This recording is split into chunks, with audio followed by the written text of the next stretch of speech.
Okay, so today we are gonna discuss elastic collisions. और इसके लिए हम बहुत सारे वो फार्मूलाज यूज़ करेंगे जो हमने लास्ट लेक्चर में ड्राइव किए थे। और सबसे पहले मैं आपको इलास्टिक कोलिजन की डेफिनेशन बता दूं जो यहाँ पे मैंने लिखी हुई है। और इसको हमने लास्ट लेक्चर में डिफ़ाइन किया था कि इलास्टिक कोलिजन एक ऐसा कोलिजन होता है जिसमें हमारे पास जो ऑब्जेक्ट्स का इनिशियल मोमेंटम होता है वो उनके फाइनल मोमेंटम के बराबर होता है।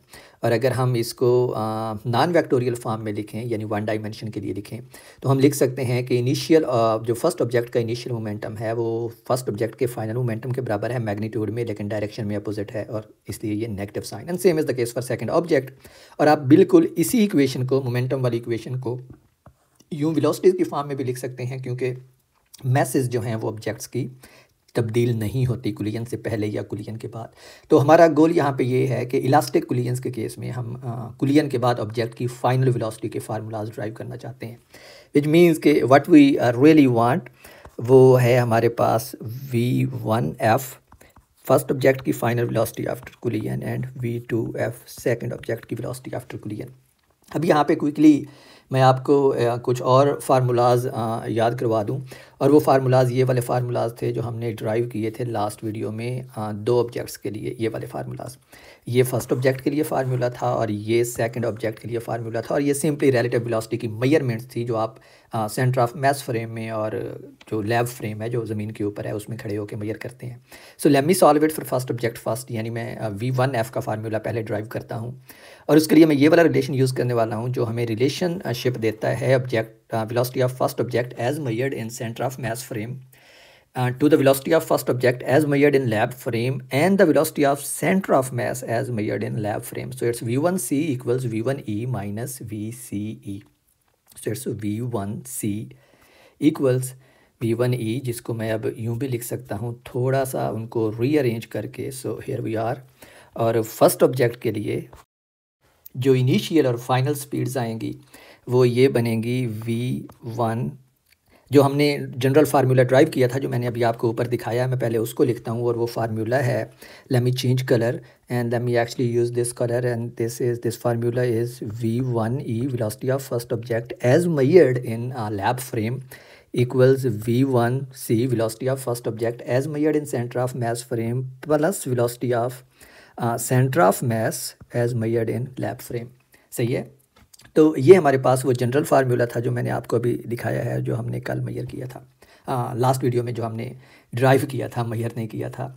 और इसके लिए जो हमने नोटेशन डिफ़ाइन किए थे लास्ट वीडियो में, वो नोटेशन ये थे कि जो ये वाला है जो वेलोसिटी ऑफ फर्स्ट ऑब्जेक्ट है as measured in lab frame, इसको हमने रिप्रेजेंट किया था v1 से।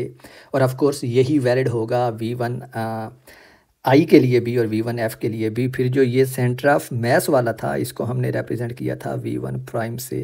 और ये जो velocity of centre of mass है as measured in lab frame, ये सिंपली v थी। तो अब अगर इसको मैं इनिशियल और फाइनल वेलोसिटीज़ के लिए लिखता हूँ तो इनिशियल के लिए ये वाला फार्मूला जो है यही वाला, ये अब बन जाएगा v1i for initial velocity v1i equals v1i prime plus v। और सिमिलरली ये फाइनल के लिए बन जाएगा v1f equals v1f prime plus v। और ये जो v1i प्राइम और v1f प्राइम है ये आप यहाँ से देख सकते हैं, ये एक दूसरे के साथ रिलेटेड हैं नेगेटिव साइन के साथ, यानी इनकी मैग्नीट्यूड्स बराबर हैं और जो डायरेक्शंस हैं वो अपोजिट हैं। और यही हमारे पास डेफिनेशन है सेंटर ऑफ मास फ्रेम के अंदर इलास्टिक कोलिजन्स की। तो हम इनको रिलेट कर सकते हैं, यानी v1i की जगह पे हम v1i प्राइम की जगह पे हम v1f सब्स्टिट्यूट कर सकते हैं। तो चूँकि मुझे v1f चाहिए फर्स्ट ऑब्जेक्ट की final velocity as seen in lab frame, तो मुझे ये वाली क्वांटिटी चाहिए v1f। तो मैं इसके अंदर अब यही फार्मूला यूज़ करता हूँ। तो मुझे v1f चाहिए, तो ये बन जाएगा v1f equals v1f prime plus v। और v1f प्राइम जो है ये इक्वल है माइनस v1i प्राइम के, तो ये बन जाएगा प्लस v। और अब ये जो v1i प्राइम है इसको हम इधर से कैलकुलेट कर सकते हैं, जो आता है v1i माइनस v के। तो ये बन जाएगा minus v1i minus v plus v, और ये इक्वल है 2v माइनस v1i। ठीक है। तो अब देखें कि हमने जो फर्स्ट ऑब्जेक्ट की फाइनल वेलोसिटी है उसको प्योरली हमने लिख लिया है velocity of the first object, initial velocity of the first object which is v1i and 2v, और ये v आपको याद होगा ये velocity of the object, velocity of the first object, या फिर यूं कहें कि ये velocity of center of mass है as measured in lab frame, and this was the most general formula जो हमने ड्राइव किया था, और ये फार्मूला आप नेक्स्ट चैप्टर में भी देखेंगे। So keep it in your mind, और ये फार्मूला हमने यहाँ पे ड्राइव किया था। Let me actually show it to you. और ये वो फार्मूला था जिस पे मैंने कहा था कि ये वो वेलोसिटी है जिससे सेंटर ऑफ मास फ्रेम अगर मूव करे तो वो ऑब्जेक्ट्स का इनिशियल मोमेंटम जो है ज़ीरो मेजर करेगा। So it's m1v1i। सो हम इसकी वैल्यू सब्सटीट्यूट करते हैं, और इसकी वैल्यू सब्सटीट्यूट करेंगे तो हमारे पास जो v1f बनेगा वो बनेगा 2 टाइम v की वैल्यू है m1v1i plus m2v2i divided by m1 plus m2 plus minus v1i। और इस फार्मूला को अब आप रीअरेंज करें तो ये फार्मूला हमारे पास फाइनल फॉर्म में आता है m1 minus m2 divide by m1 plus m2 into v1i plus 2m2 divided by m1 plus m2 into v2i, और ये इक्वल है v1f के। इस फार्मूले के ऊपर गौर करें, ये बहुत ही इंटरेस्टिंग फार्मूला है, और ऑफ कोर्स इस फार्मूला को आपने पहले देखा हुआ है अपनी कॉलेज की फ़िज़िक्स में, जिसमें आपने इसको एक लेंथी प्रोसेस से डिराइव किया था for the final velocity of first object as measured in lab frame. और यहाँ पे हमने देखे इसको 2 स्टेप में ड्राइव कर लिया है, लेकिन हमने जो मेथड यूज़ किया है वो हमने वेलोसिटी ऑफ सेंटर ऑफ मास को यूज़ करके इसको ड्राइव किया है। So it's the same formula. और इसी तरह हम दूसरे ऑब्जेक्ट के लिए भी ये देख सकते हैं, इसी तरह का एक फार्मूला ड्राइव कर सकते हैं। सो फॉर सेकंड ऑब्जेक्ट के लिए अगर हम उसी तरह वेलोसिटी की इक्वेशंस लिखें जैसे मैंने ये वाली लिखी थी, तो बिल्कुल यहाँ पे 1 की जगह पे क्या हो जाएगा, हमारे पास 2 आ जाएगा, बाकी फॉर्म सेम रहेगी, विच मीन्स कि अब हमारे पास सेकंड ऑब्जेक्ट के लिए बनेगा v2i equals v2i prime plus v, और सिमिलरली फाइनल वेलोसिटी के लिए बनेगा v2f equals v2f prime plus v, और हमें चूँकि v2f चाहिए तो हम इस इक्वेशन को सॉल्व करते हैं जैसे हमने ऊपर किया है। तो v2f इक्वल्स v2f प्राइम जो कि इक्वल होता है v2i prime with negative sign plus v, और v2i प्राइम की वैल्यू आप यहाँ से सब्सटीट्यूट करें, बिल्कुल वही प्रोसेस जो ऊपर किया है। तो ये हमारे पास आ जाएगा माइनस बाहर अंदर रह जाएगा v2i minus v plus v, और आप देखें तो ये हमारे पास बनेगा, अगेन हमारे पास ये बनेगा 2v माइनस v2i। तो बिल्कुल वही कैलकुलेशन है, सारा कुछ वही है, सिर्फ 1 की जगह पे 2 आ गया है, यानी फर्स्ट ऑब्जेक्ट की जगह पे सेकंड ऑब्जेक्ट आ गया है। अगेन आप इसमें इसकी वैल्यू पुट करेंगे v की, तो ये बनेगा v2f इक्वल्स 2, और v की वैल्यू में पुट करूँ तो वो थी m1, यहाँ पे m1 v1i plus m2 v2i divide by m1 plus m2 minus v2i। ठीक है, आप यहाँ पे जो चीज़ गौर करने वाली है वो देखें, ये v की वैल्यू जो है वो सेम रह रही है, because that is the velocity of centre of मास, और वो चेंज नहीं होती एज लॉन्ग एज हम अपनी जो डेफिनेशन हमने की है, यानी मोमेंटम जो है वो इनिशियल मोमेंटम 0 होता है सेंटर ऑफ मास फ्रेम में, तो उस वक्त तक जो ये velocity of centre of mass है ये चेंज नहीं होगी। और यही इसका एडवांटेज है कि जिस तरह आप डिफ़ाइन कर रहे हैं ना इलास्टिक कुलियंस को, उस लिहाज से सॉरी इलास्टिक कुलियंस को नहीं, जिस तरह आप सेंटर ऑफ मास फ्रेम को डिफ़ाइन कर रहे हैं कि टोटल इनिशियल मोमेंटम इसमें 0 होता है, उस वक्त तक हमारे पास ये जो फॉर्म है v की ये चेंज नहीं होगी। और बिल्कुल इसी इक्वेशन को अब आप रीअरेंज कर सकते हैं, तो हमारे पास जो v2f है वो आ जाएगा फाइनल फॉर्म में 2m1 divide by m1 plus m2 into v1i plus m1 minus m2, ये है m2 minus m1 divided by m1 plus m2 into v2i।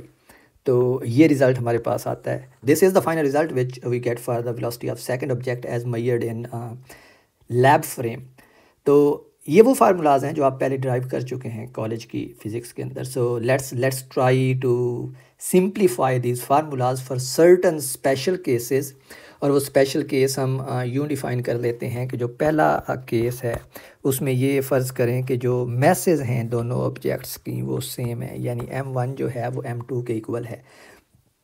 तो ऐसे सिनेरियो में हमारे पास जो पहला फार्मूला है v1f के लिए वो रिड्यूस हो जाता है सिंपली, यानी v1f जो है v2i के बराबर बन जाता है, और जो v2f है वो हमारे पास v1i के बराबर आ जाता है। And this is very interesting result. Again आप इसको इंटरप्रेट कर सकते हैं कि इसका क्या मतलब है।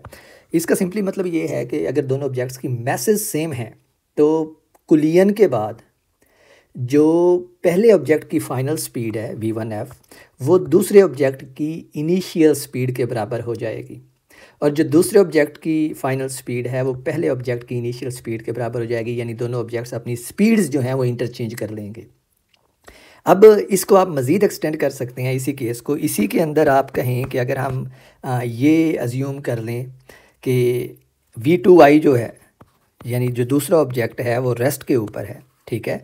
तो अगर सिर्फ आप ये अज्यूम करते हैं कि आप दूसरा ऑब्जेक्ट रेस्ट के ऊपर है, तो फिर ये जो v1f है ये हमारे पास बन जाएगा m1 minus m2 divide by m1 plus m2 into v1i, और जो दूसरा ऑब्जेक्ट है वो रिड्यूस हो जाएगा m2m1 divided by m1 plus m2।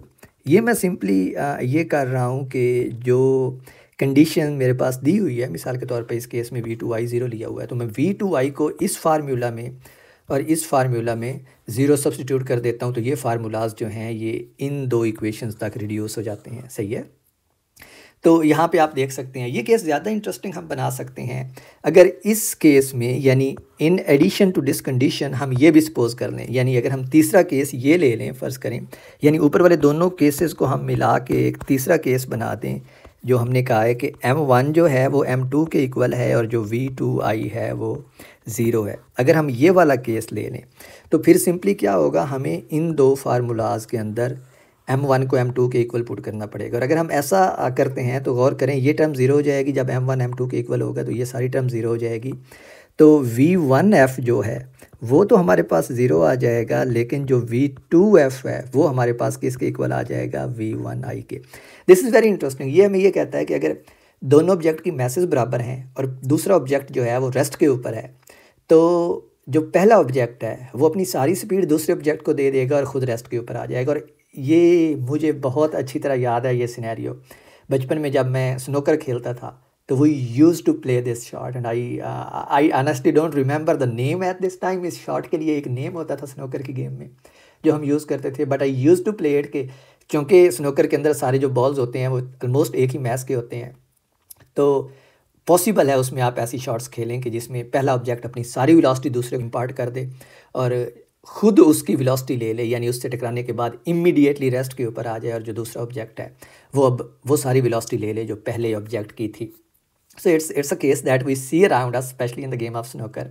And let's introduce another case, और वो ये केस है कि अगर किसी एक ऑब्जेक्ट की मास जो है वो दूसरे ऑब्जेक्ट से बहुत ज़्यादा होती है, और मैं उसमें फ़र्ज़ कर लेता हूँ कि फ़र्ज़ करें जो m2 है वो बहुत ज़्यादा है m1 से, यानी जो ऑब्जेक्ट आके टकराता है दूसरा ऑब्जेक्ट जो पहले से टकराता है, उस केस में हमारी जो ऊपर वाली दो इक्वेशंस हैं वो रिड्यूस हो जाती हैं। v1f जो है वो अप्रॉक्सीमेटली हमारे पास इक्वल आती है minus v1i plus 2 times vi।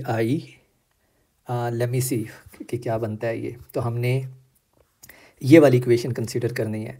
तो v1f के लिए हम ये कह रहे हैं कि m2 जो है वो m1 से बहुत ज़्यादा है। तो ऐसे सिनेरियोज़ में ये जो m1 है ना डिनोमिनेटर में, इसको हम इग्नोर करते हैं कंपेयर्ड टू m2। तो हमारे पास जो डिनोमिनेटर है इधर यहाँ पे सिर्फ m2 रह जाएगा और इसके न्यूमिनेटर में भी सिर्फ माइनस m2 रह जाएगा। तो m2 कैंसिल हो जाएंगे तो ये बन जाएगा minus v1i plus 2v2i। So this would be minus v1i plus 2v2i। और सिमिलरली आप जब इस दूसरे वाले को रिड्यूस करेंगे तो इसके भी डिनोमिनेटर में तो हमारे पास सिर्फ m2 रह जाएगा और इसके न्यूमरेटर में हमारे पास m2 रह जाएगा। तो ये हमारे पास बनेगा अब इस केस में ये, तो जो v2f बनेगा इस दूसरे वाले सिनेरियो में, उसमें आप ये देखें कि m1 जो है ये m2 के मुकाबले में बहुत कम है। तो ये पहली इक्वेशन जो है ये तकरीबन निगलिजिबल होगी, यानी ज़ीरो हो जाएगी। और ये जो दूसरी हमारे पास टर्म है इसमें हमारे पास ये m2/m2 बनेगा, जो कैंसिल आउट हो जाएंगे और सिर्फ v2 आएगा। तो जो v2f है वो अप्रॉक्सीमेटली हमारे पास बनेगा इस केस में v2f जो है वो अप्रॉक्सीमेटली इक्वल आएगा ये सेकंड टर्म जो भी थी v2i। तो ये अप्रॉक्सीमेटली बन जाएगा v2i के। तो आप इस तरह इन सारे केसेस को, इस तरह की कोई भी केस लेके ऐसे प्रॉब्लम को सॉल्व कर सकते हैं। और एडिशनली अगेन अगर आप इसमें ये भी कंसीडर कर लें इस केस के अंदर कि m2 जो है वो रेस्ट के ऊपर है या बहुत स्लोली मूव कर रहा है, तो इसमें आप एडिशनली यूँ कह सकते हैं, एडिशनली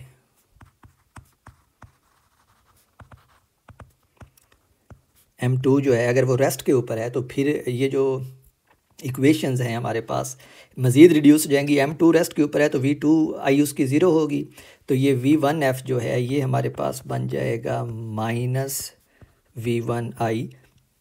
और जो v2f है ऑफ कोर्स वो हमारे पास सिंपली यही रहेगा कि वो v2i के बराबर है। तो v2f जो है वो अप्रॉक्सीमेटली इक्वल है v2i के। इस रिज़ल्ट के ऊपर अगर आप गौर करें तो v2f जो है वो v2i के बराबर है, विच मीन्स कि अगर दूसरा ऑब्जेक्ट बहुत ज़्यादा मैसिव है पहले ऑब्जेक्ट के मुकाबले में, तो दूसरे ऑब्जेक्ट की वेलोसिटी के ऊपर कोई फ़र्क नहीं पड़ेगा कोलिजन के बाद। और जो फर्स्ट ऑब्जेक्ट है उसकी वेलोसिटी जो है अब वो क्या हो जाएगी, नेगेटिव हो जाएगी compare to its initial velocity.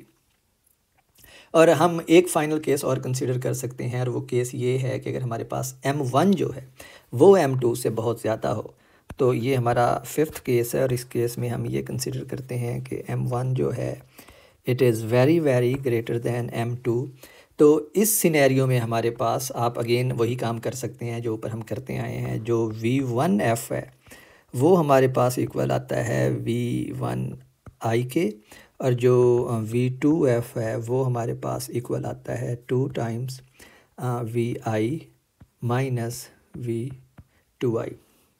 और अगर आप इसमें मज़ीद ये भी कंसीडर कर लें कि m2 जो है वो ज़ीरो है, तो फिर हमारे पास जो ये वाली वेलोसिटी है, ये वाली टर्म, ये ज़ीरो हो जाएगी और रिज़ल्ट जो है वो थोड़ा और सिंप्लीफाइड हो जाएगा। तो in fact let's consider it, let's say that also m2 is at rest. तो इस केस में हमारे पास जो v1f है वो तो वही रहेगी v1i के बराबर, लेकिन जो v2f है वो हमारे पास अप्रॉक्सीमेटली इक्वल आएगी v2i के। And this is the most important result. इससे आप बहुत कुछ अखज़ कर सकते हैं। ये हमें ये बताता है कि जब दो ऑब्जेक्ट्स कोलाइड कर रहे हैं और दूसरा ऑब्जेक्ट रेस्ट के ऊपर भी हो और उसकी मास जो है वो पहले ऑब्जेक्ट के मुकाबले में बहुत कम हो, तो जो वेलोसिटीज़ उनकी फ़ाइनल होंगी वो कुछ इस तरह होंगी कि पहले ऑब्जेक्ट की वेलोसिटी के ऊपर कोई फ़र्क नहीं पड़ेगा, तकरीबन वही रहेगी। लेकिन जो दूसरे ऑब्जेक्ट की वेलोसिटी है वो 2 टाइम्स हो जाएगी velocity of the first object, in case when second object is very very lighter than the first object। ये बहुत इंटरेस्टिंग है। इसका यहाँ पे अगर आप देखें इस फार्मूला में, इस फाइनल फॉर्म में, तो जो इंटरेस्टिंग रिज़ल्ट मुझे नज़र आता है वो ये है कि हमने सिर्फ ये एक जनरल सी कंडीशन ली है कि m1 जो है वो m2 से ज़्यादा है। हमने m को फिक्स नहीं किया, यानी हमने ये नहीं कहा कि m1 जो है वो 100 किलोग्राम हो और m2 जो है वो 10 ग्राम हो तो फिर ये होगा। हमने एक जनरल सी ट्रीटमेंट ली है कि ये वाली कंडीशन है कि m1 m2 के मुकाबले में बहुत ज़्यादा है। तो हमारे पास रिज़ल्ट जो है देखें वो मैस पे डिपेंड ही नहीं कर रहा, वो मैस इंडिपेंडेंट आ गया है। यानी फर्स्ट ऑब्जेक्ट की मैस जितनी भी हो, अगर सेकंड ऑब्जेक्ट उसके मुकाबले में काफ़ी ज़्यादा हल्का है तो सेकंड ऑब्जेक्ट जो मैक्सिमम वेलोसिटी अटेन करेगा वो फर्स्ट ऑब्जेक्ट की इनिशियल वेलोसिटी का दुगना हो सकती है। ये इक्वेशन हमें ये बता रही है। This is very interesting. इसका मतलब ये है, मिसाल के तौर पे आपने गोल्फ़ की गेम देखी होगी, उसमें जो बॉल होता है वो बहुत लाइट होता है। उस गोल्फ़ की जो स्टिक होती है जिसको गोल्फ़ क्लब कहते हैं, तो इसका मतलब है कि आप वो कोई लाइट क्लब यूज़ करते हैं या हैवी क्लब यूज़ करते हैं, जो मैक्सिमम वेलोसिटी वो बॉल को दे सकता है वो उस क्लब की इनिशियल वेलोसिटी के 2 टाइम्स हो सकती है। इट मीन्स कि वो क्लब की मैस के ऊपर डिपेंड नहीं करेगा कि वो भारी है या हल्का है। जो वेलोसिटी बॉल अटेन करेगा वो डिपेंड करेगा कि क्लब इनिशियली किस वेलोसिटी से मूव कर रहा था। और यही काम आप बिल्कुल क्रिकेट के ऊपर भी अप्लाई कर सकते हैं। इसका मतलब है कि क्रिकेट का बैट जो है वो आप लाइट यूज़ करते हैं या हैवी यूज़ करते हैं, अगर उसकी मैस बॉल के मुकाबले में काफ़ी ज़्यादा है तो जो बॉल की स्पीड होगी वो सिर्फ इस चीज़ के ऊपर डिपेंड करेगी कि जब बैट ने बॉल को हिट किया तो बैट की स्पीड क्या थी या उसका मोमेंटम क्या था, वो मैस के ऊपर डिपेंड ही नहीं करेगा। This is very interesting result. So let's see how it works out कि क्या ये सेटिस्फाई होता है या नहीं होता कि मैस के ऊपर इंडिपेंडेंट है ये जो वेलोसिटी है after impact of the first object. और इसके लिए हम एक प्रॉब्लम करते हैं और ये प्रॉब्लम 15 है हैलिडे, रेज़निक और क्रेन की बुक में। So this is the problem और इसकी स्टेटमेंट ये है कि the head of a golf club moving at 45 metres per second strikes a golf ball mass 46 gram resting on a tee. The effective mass of the club head is 220 grams. तो यहाँ पे देखें, यहाँ पे तकरीबन 5 गुना ज़्यादा भारी है, या मैस जो है वो गोल्फ क्लब का वो 5 टाइम्स है उस गोल्फ बॉल की मैस के। तो पूछा गया है with what speed does the ball leave the T. तो हमने फाइनल वेलोसिटी कैलकुलेट करनी है बॉल की। With what speed would it leave if the T leave the T if U double the mass of the club head. T वो जो club होता है, golf की स्टिक होती है, उसके जो हेड होता है टॉप वाला पार्ट उसको कहते हैं। इफ़ यू ट्रिपल डेट, अगर आप उसकी मैस को ट्रिपल कर देते हैं। What conclusions can you draw about the use of heavy clubs, कि आप इस बारे में क्या कह सकते हैं कि अगर आप हैवी क्लब यूज़ करेंगे तो रिज़ल्ट क्या होगा, यानी जो बॉल की फाइनल स्पीड है वो क्या होगी।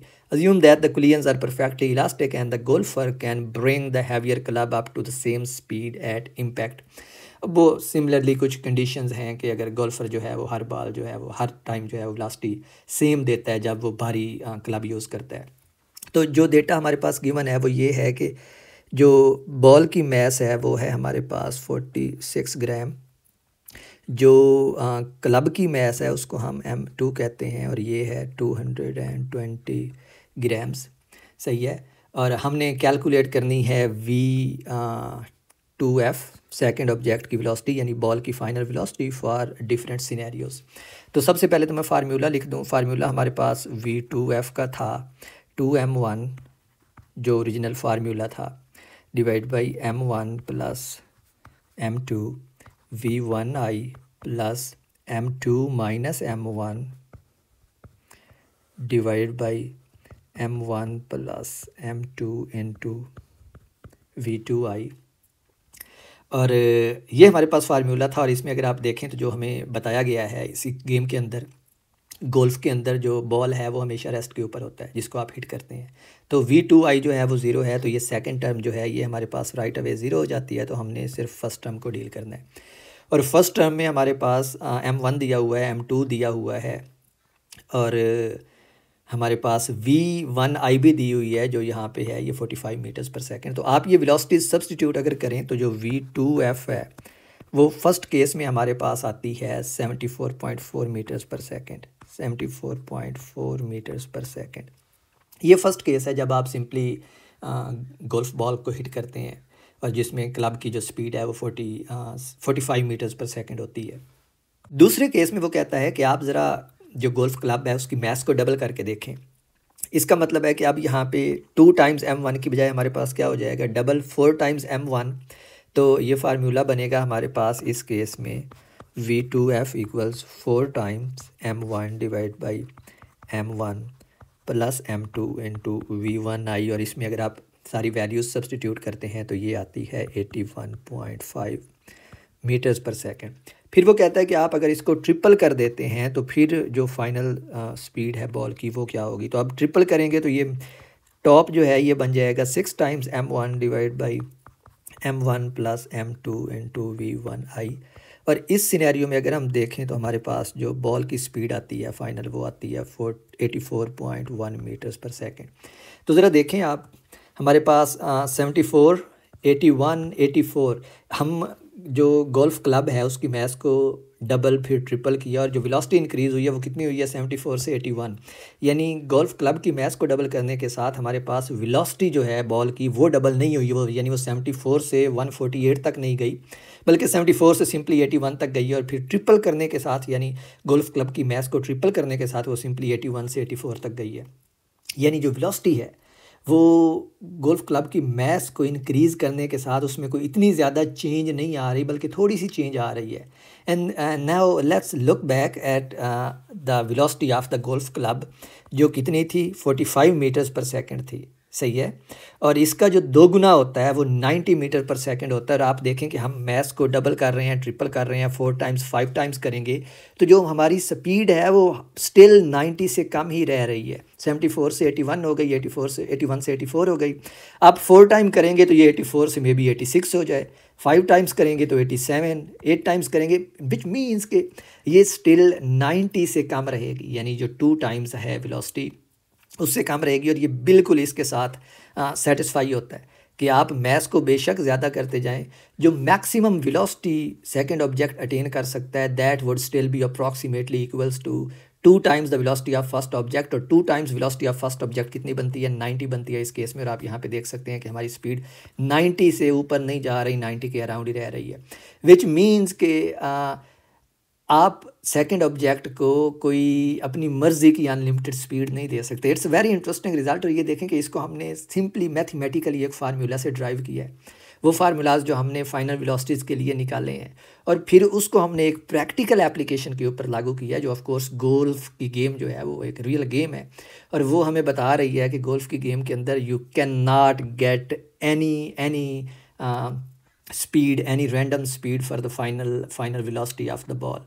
बल्कि क्या है कि आप लिमिटेड हैं इस चीज़ से कि आपकी जो गोल्फ क्लब है उसकी वेलोसिटी क्या होगी। तो अगर आपने बॉल को ज़्यादा स्पीड देनी है तो आपको गोल्फ क्लब को ज़्यादा वेलोसिटी देनी होगी, विच मीन्स कि आपको उसको, जब उस गोल्फ क्लब को आपने हाथों में पकड़ा होता है तो उसको ज़्यादा ज़ोर से घुमा के लाना होगा, विच मीन्स कि आप जो वेलोसिटी इम्पार्ट कर रहे हैं अपने बॉडी से उसको, या अपने बाजुओं से उस गोल्फ क्लब को, उसको बढ़ाना होगा। भारी गोल्फ क्लब यूज़ करने से कुछ नहीं होगा। This is very amazing result. So this is it for this chapter. ये लास्ट टॉपिक था इस चैप्टर का। I might summarise this chapter and then we'll move on to better stuff, because अब तक मेरे ख्याल में जितना भी हमने पढ़ा है ये वो चीज़ें हैं जो मोर और लेस आप लोग कॉलेज में जानते होते हैं। But now we will move towards system of many particles and then towards rotational motion, and then things will keep getting interesting now. So bye bye for now, and I will see you in the next lecture.